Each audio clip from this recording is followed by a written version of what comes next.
नमस्कार, मी रुपाली बारबंद. तुमचं सगळ्यांचं खूप खूप स्वागत आहे माझ्या चॅनलमध्ये. आज आपण उपवासाचे पॅटीस बनवणार आहोत आणि त्यासाठी इथे मी 3-4 बटाटे हे उकळून घेतलेले आहेत. चला तर मग आपण रेसिपीला सुरुवात करणार आहोत. सगळ्यात आधी आपण हे मिक्सचर एका भांड्यामध्ये काढून घेणार आहोत.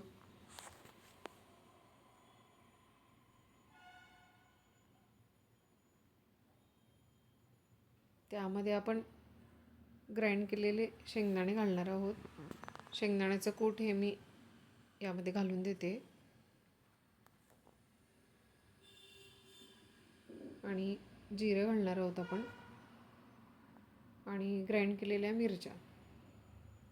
याऐवजी तुम्ही तिखटही वापरू शकता तुमच्या आवडीनुसार आणि मेंबर वाईज तुम्ही इन्ग्रेडियंट्सचं प्रमाण हे कमी जास्त करू शकता. त्यामध्ये आपण चवीनुसार मीठ घालणार आहोत आणि आपल्याला हे छान मिक्स करून घ्यायचं आहे.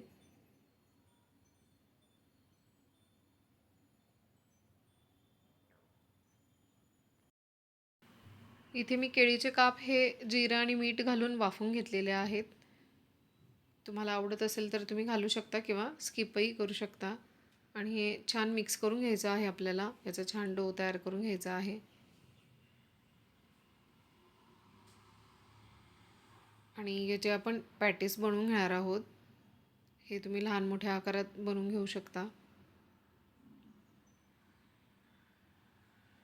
अशा पद्धतीने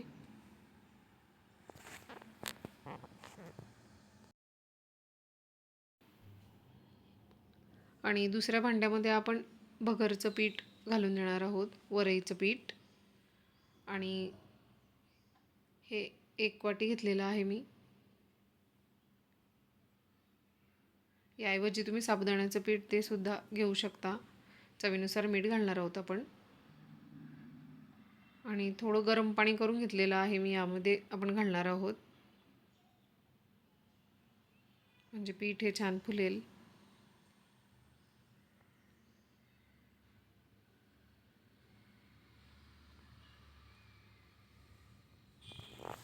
आणि हे छान मिक्स करून घ्यायचं आहे आपल्याला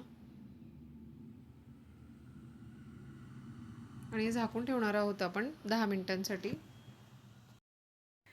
आपण हे पॅटीस यामध्ये कोट करून घेणार आहोत आणि हे आपल्याला फ्राय करून घ्यायचे आहेत.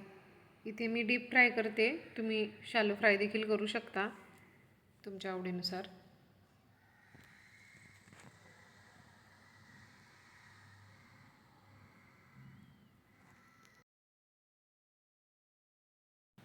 आणि हे दोन्ही बाजूने आपल्याला छान फ्राय करून घ्यायचे आहेत, गोल्डन रंग येईल तोवर.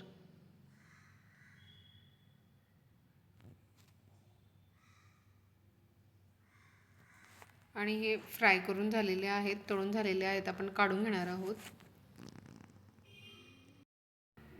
आणि उपवासाचे पॅटीस हे तयार आहेत. आजची ही रेसिपी तुम्हाला आवडली असेल तर लाईक, शेअर आणि सबस्क्राईब करायला विसरू नका. पुन्हा भेटू असेच एका छानशा रेसिपीसोबत. तोपर्यंत बाय.